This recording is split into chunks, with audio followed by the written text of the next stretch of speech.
नमस्कार।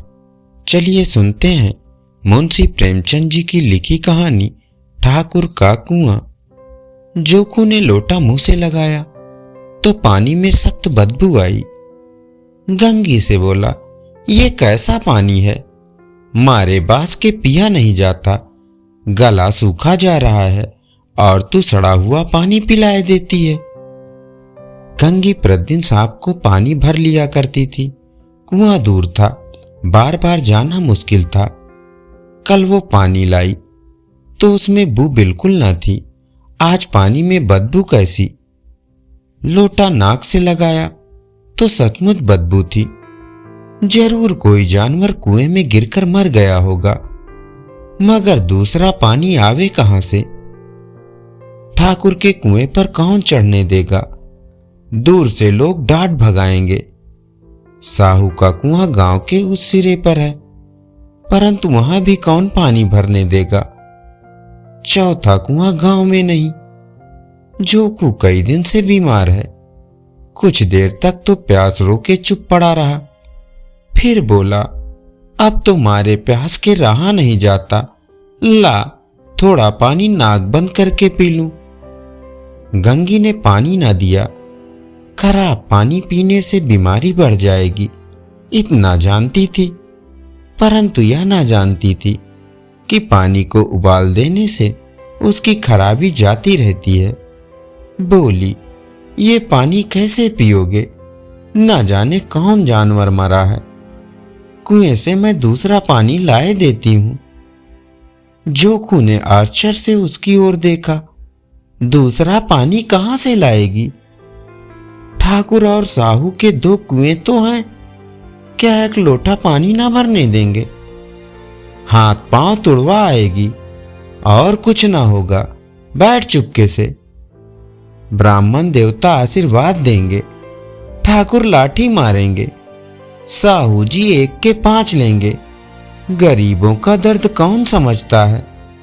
हम तो मर भी जाते हैं तो कोई द्वार पर झांकने नहीं आता। कंधा देना तो बड़ी बात है, ऐसे लोग कुएं से पानी भरने देंगे। इन शब्दों में कड़वा सत्य था। गंगी क्या जवाब देती, किंतु उसने वो बदबूदार पानी पीने को न दिया। रात के 9 बजे थे। थके मांदे मजदूर तो सो चुके थे। ठाकुर के दरवाजे पर 10-5 बेफिक्रे जमा थे। मैदानी बहादुरी का तो अब जमाना ना रहा, ना मौका। कानूनी बहादुरी की बातें हो रही थी। कितनी होशियारी से ठाकुर ने थानेदार को एक खास मुकदमे में रिश्वत दे दी और साफ निकल गए। कितनी अक्लमंदी से एक मार्के के मुकदमे की नकल ले आए। नाजिर और मुहतमिम सभी कहते थे नकल नहीं मिल सकती। कोई 50 मांगता था, कोई 100। यहां बेपैसे कौड़ी से नकल उड़ा दी। काम करने का ढंग चाहिए। इसी समय गंगी कुएं से पानी लेने पहुंची। कुप्पी की धुंधली रोशनी कुएं पर जा रही थी। गंगी जगत की आड़ में बैठी मौके का इंतजार करने लगी। इस कुएं का पानी सारा गांव पीता है, किसी के लिए रोक नहीं। सिर्फ ये बदनसीब नहीं भर सकते। गंगी का विद्रोही दिल रिवाजी पाबंदियों और मजबूरियों पर चोटें करने लगा। हम क्यों नीच हैं और ये लोग क्यों ऊंचे हैं। इसलिए कि ये लोग गले में तागा डाल लेते हैं। यहाँ तो जितने हैं एक से एक छठे हैं। चोरी ये करें, छल फरेब ये करें, झूठे मुकदमे ये करें।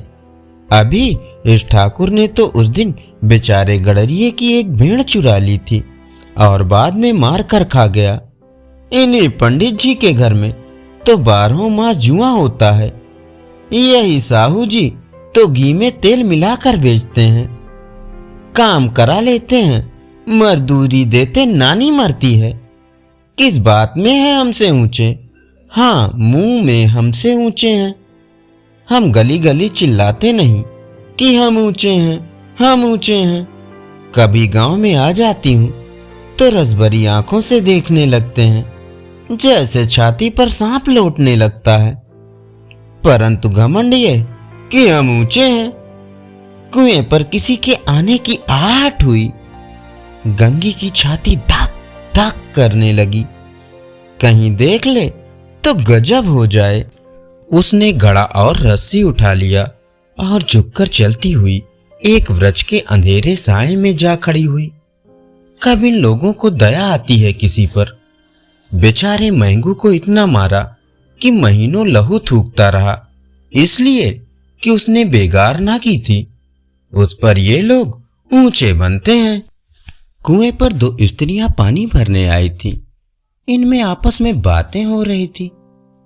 खाना खाने चले और हुक्म हुआ कि ताजा पानी भर लाओ। घड़े के लिए पैसे नहीं हैं। हम लोगों को आराम से बैठे देखकर जैसे मर्दों को जलन होती है।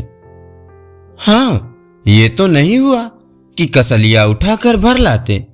बस हुक्म चला दिया कि ताजा पानी भर लाओ, जैसे हम लौंडिया ही तो हैं।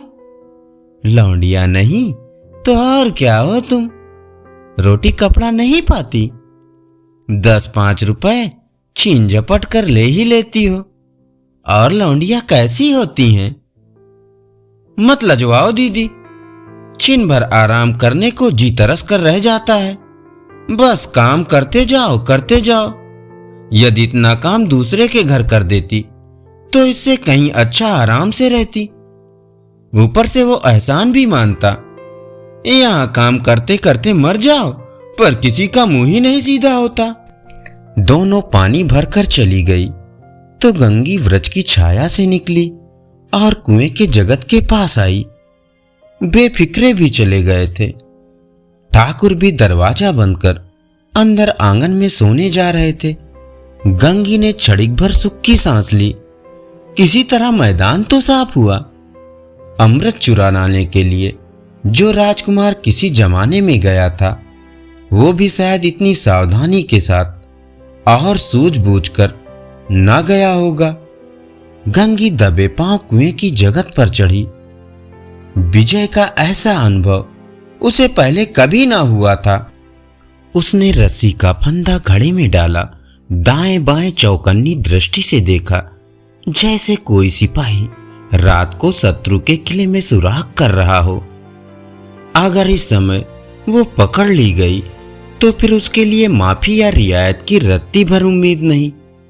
अंत में देवताओं को याद करके उसने कलेजा मजबूत किया और घड़े को कुएं में डाल दिया। घड़े ने पानी में गोता लगाया, बहुत ही आहिस्ता, जरा भी आवाज ना हुई। गंगी ने 2-4 हाथ जल्दी जल्दी मारे। घड़ा कुएं के मुंह तक आ पहुंचा। कोई बड़ा सहजोर पहलवान इतनी तेजी से उसे ना खींच सकता था। गंगी झुकी कि घड़े को पकड़कर जगत पर रखे कि एकाएक ठाकुर साहब का दरवाजा खुल गया। शेर का मुंह इससे अधिक भयानक ना होगा। गंगी के हाथ से रस्सी छूट गई। रस्सी के साथ घड़ा धड़ाम से पानी में गिरा और कई क्षण तक पानी में हलकोरे की आवाज सुनाई देती रही। ठाकुर, कौन है, कौन है? पुकारते हुए कुएं की तरफ आ रहे थे और गंगी जगत से कूदकर भागी जा रही थी। घर पहुंचकर देखा कि जोखू लोटा मुंह में लगाए वही मैला गंदा पानी पी रहा है। धन्यवाद।